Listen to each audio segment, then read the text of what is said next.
जो बच्चा पढ़ने में कमजोर हो, बुद्धि में कमजोर हो, जिसकी चंचल वृत्ति हो या मन पढ़ाई में स्थिर नहीं हो रहा हो, उसको 1 महीने तक वो शहद चटाया जाता है। 1 महीने से ज्यादा नहीं चटाना। कई लोगों का जो दिमाग काम नहीं करता, बुद्धि विवेक काम नहीं करता, उसके लिए भी पहले वर्णन करा कि गाय जब अपने बछड़े को दूध पिलाए और बछड़े के मुख पर जो फेन आए, उस फेन को अमावस्या के दिन दोपहर में 12 बजे चम्मच में लेकर, जो बच्चा चिड़चिड़ करता हो या पढ़ाई में मन नहीं लगता हो या दिमाग थोड़ा सा कमजोर हो, डॉक्टर के इसका विवेक काम नहीं कर रहा, बुद्धि काम नहीं कर रही है, उस बच्चे को 2 या 3 अमावस्या गाय जब बछड़े को दूध पिलाए, बछड़े के मुंह पर जो फेन आता है वो फेन उस बच्चे को पिला दिया जाए तो बच्चा विद्वान होता है, उसका विवेक काम करना प्रबल हो जाता है। जिसके शरीर पर सफेद दाग पड़ गए हों, चर्म रोग हो गया हो, चमड़ी सफेद पड़ गई हो, पूर्णिमा के दिन गाय जब अपने बछड़े को दूध पिलाए, उस बछड़े का मुख में जो फेन आए उसको निकाल लीजिए। पूर्णिमा की रात्रि को 12 बजे शरीर में जहां जहां पर सफेद दाग पड़ गए हों, चमड़ी सफेद हो गई हो, उस जगह पर लगा लीजिए। चंद्रमा की रोशनी में कम से कम आधा घंटा बैठ जाइए और बैठने के बाद में उसके बाद में फिर स्नान कर लीजिए। 2 या 3 पूर्णिमा उस फेन का प्रयोग कर कर देखिए, चमड़ी अपने असली रंग में आना प्रारंभ हो जाती है। महाराज, माता गौ माता के दूध में, और बछड़ा जब दूध पान करता है, पीता है, उसमें जो बल उत्पन्न होता है, वो बल की परिभाषा कहीं वर्णित नहीं हो सकती, उसका सुख ही दूसरा। आप उसको अपने जीवन में उतार सकते हैं, आप उसको अपने जीवन में रख सकते हैं, सार्थकता उत्पन्न कर सकते हैं। महाराज, शिव महापुराण की कथा करती और निवेदन, फिर निवेदन है महाराज, प्रयास करिए अपने जीवन में कि गौ माता की सेवा करें। बन सके, ये जरूरी नहीं है कि हम गायों को अपने घर में रख नहीं पा रहे हो तो हम रखें, ये भी जरूरी नहीं। हम तो कहते हैं जितना बन सके बस इतना प्रयास करो कि पॉलीथीन का प्रयोग कम करिए, जिससे वो पॉलीथीन का कचरा गौ माता के मुख में ना जाए, इसका प्रयास करिए। गाय को सुरक्षा हो और वो स्वस्थ है। महाराज, शिव महापुराण की कथा कहती है, आगे वर्णन आता है, भगवान जलंधर को मार देते हैं। जलंधर मर गया, देवता राक्षसों ने मिलकर मंथन करा। जब समुद्र का मंथन करना प्रारंभ करा, सबसे पहले अगर प्रकट हुई है तो गौ माता प्रकट हुई। मंथन में 5 गाय निकली थी, समुद्र मंथन में 5 गायों का प्रागट्य हुआ।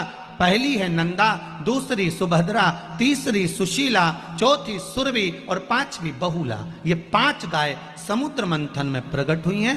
मंथन में गाय प्रकट होने के बाद फिर विष प्रकट हुआ। पहले गाय आई है, फिर विष आया। गाय आने का कारण क्या था? शिव महापुराण की कथा कहती है, वेद व्यास जी लिखते हैं कि मंथन में जब विष निकलेगा, विष को जो पिएगा उसका कंठ जलेगा।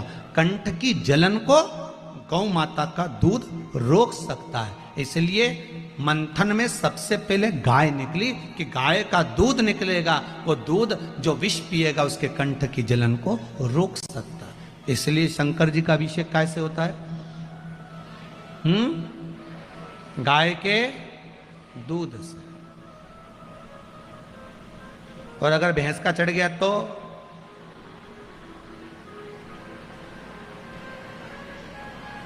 तुम्हें कैसे मालूम कि ये गाय का ही है? वो दुकान वाला कहेगा कि गाय का है कि भैंस का है।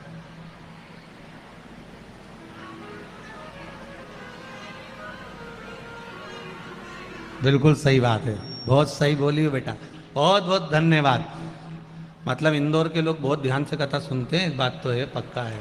हर हर महादेव, बिल्कुल सत्य। अगर मान लो आप दूध चढ़ा रहे हो और वो गाय का है कि भैंस का आपको तो नहीं मालूम, पर इतना जरूर है कि वो भैंस का दूध है कि गाय का, ये आपको मालूम नहीं है, पर इतना जरूर है कि आपका भाव और विश्वास शुद्ध है, दूध कोई सा भी हो वो गाय का ही हो जाएगा, हो जाता है।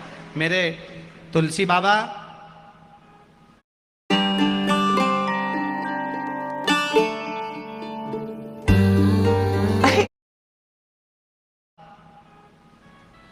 जब मथुरा वृंदावन में गए, गोवर्धननाथ जी का दर्शन किया, तो गिरिराज बाबा का दर्शन कर कर तुलसीदास जी ने कह दिया कि मैं प्रणाम जब करूंगा जब धनुष बाण लो हाथ। नी प्रणाम करा उनने, नी प्रणाम करा तो सूरदास जी बोले प्रभु इनकी सुन लो, धनुष बाण ले लो हाथ में। तो जरा विचार करिए, भक्त के लिए भगवान कृष्ण बंसी छोड़कर धनुष और बाण ले सकते हैं, तो आप कैसा भी दूध समर्पित करो, भगवान उसे गाय का समझकर ले ही लेते हैं। वो तो शिव है, शंकर है, मेरा औघड़ी है, वो मेरा दयालु दातार है,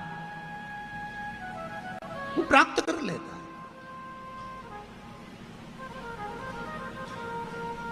आप कैसे भी दे रहे हैं वो मिलेगा, बस हृदय से दिया जाए, दिल से।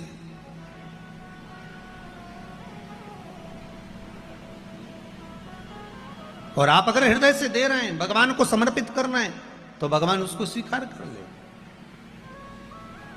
महाराज शिव महापुराण की कथा कहती है, भगवान मंथन में विष निकला, विष भगवान शंकर को दिया। जगत जननी जगदम्बा ने कहा बाबा ये विष आप पियोगे? हाँ। शंकर जी ने कहा विष तो मुझे पीना ही है क्योंकि भगवान नारायण ने भेजा है।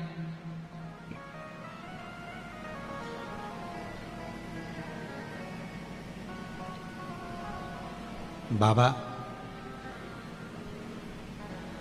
ये देवताओं ने विष क्यों नहीं पिया?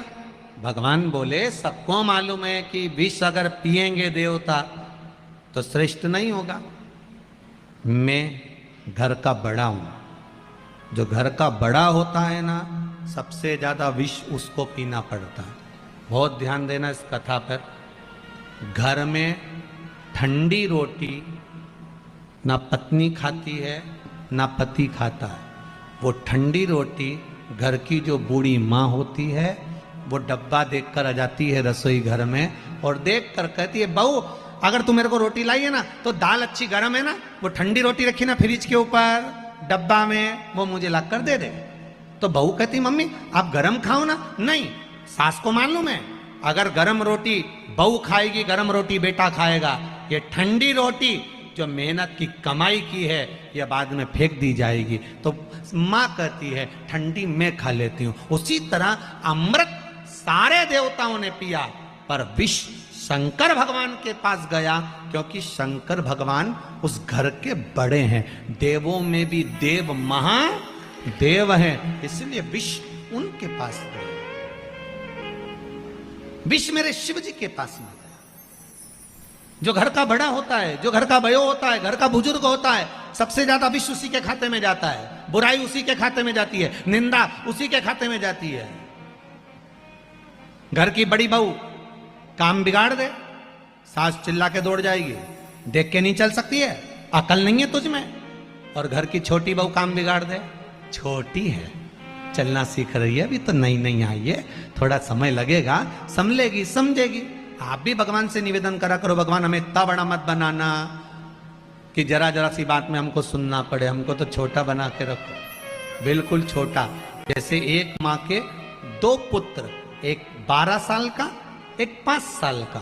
12 साल का पुत्र कहता है माँ भूख लग रही है भोजन दो।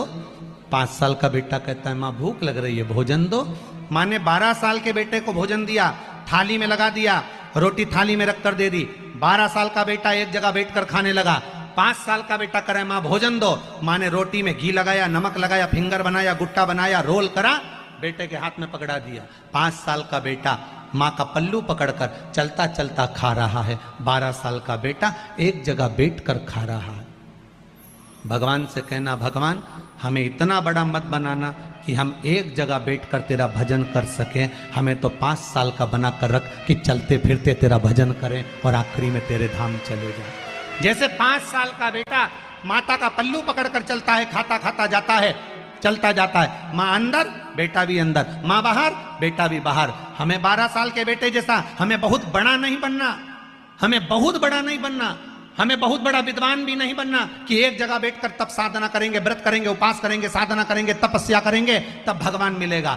हमें तो मीराबाई जैसा, कर्माबाई जैसा, नामदेव, ध्रुव प्रहलाद जैसा बनना है। चलते फिरते तेरा नाम जप लें और आखिरी में तेरे धाम पहुंच जाएं। बस इतना छोटा बना दो।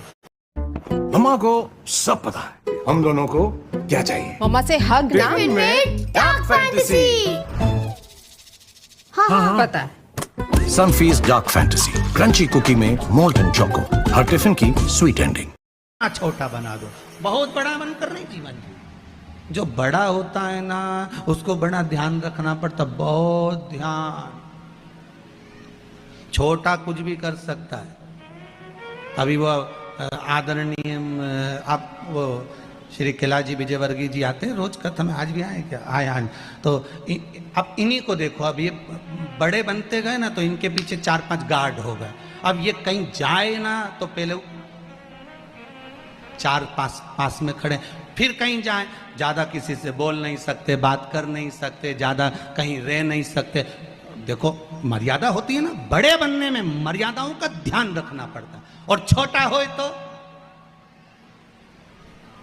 अब इस मामले में हमारे रमेश जी हो तो मंडोला जी, वो तो थोड़ी देर कथा सुने ना भोजनशाला देखने चले जाए, भोजनशाला में घूमते फिर पूरी जल्दी बनाओ, जरा जरा सब्जी जरा बना। और मेंदोला जी वहां से फिर वो टेबल देखने चले गए। ऐसे विधायक भी होना चाहिए संसार में कि जो टेबल देखने चले गए। कितने लोग खड़े हैं इस काउंटर पे, उधर वाला काउंटर पे कौन है, पानी आया कि नहीं आया, जनरेटर सही हुआ कि नहीं हुआ। तो ये छुटपन में कहीं पर भी भ्रमण कर रहा है, आनंद की अनुभूति है। ये संभालना, संजोना है। तो ये दोनों चीजें अलग अलग हैं।